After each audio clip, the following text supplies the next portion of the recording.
कुलधारा गांव की कहानी एक रहस्यमयी और डरावनी कहानी है जो राजस्थान के जैसलमेर जिले में स्थित है।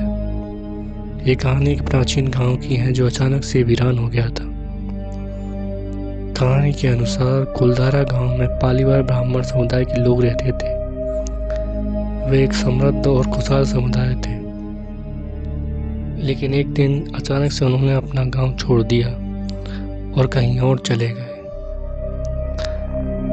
पालीवाल ब्राह्मण समुदाय के लोग बहुत ही खुश थे, लेकिन जब तक कि एक दीवान की नज़र उस गांव पर नहीं पड़ी थी। दीवान राजा का प्रिय था, इस कारण से वह बहुत ही क्रूर और अत्याचारी था। वह गांव के लोगों से जबरन धन और संपत्ति छीनता था और उनके साथ बहुत ही बुरा व्यवहार करता था। कहा जाता है कि उसे गांव की एक खूबसूरत लड़की पसंद आ गई थी और वे हर हाल में उसे पाना चाहता था।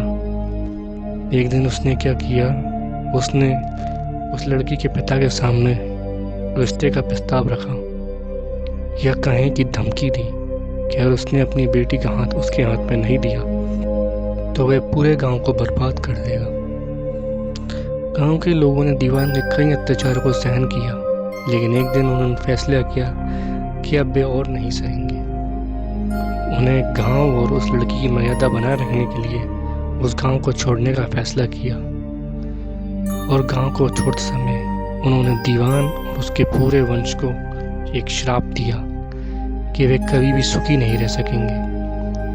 आज भी कुलधारा गांव वीरान पड़ा है और वहां कोई नहीं रहता।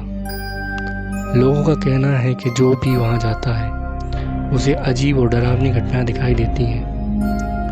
लोगों का ये कहना है कि उन्हें वहां भूतिया आकृतियों को देखा है, जबकि अन्य लोगों का कहना है कि उन्हें अजीब और डरावनी आवाज़ें सुनाई देती हैं। कुलधारा की कहानी एक रहस्यमय और डरावनी कहानी है जो लोगों को आकर्षित करती है और उन्हें अपनी ओर खींचती है। ये कहानी राजस्थान की समृद्ध सांस्कृतिक विरासत का एक हिस्सा है और लोगों को इसके बारे में जानने में रुचि है।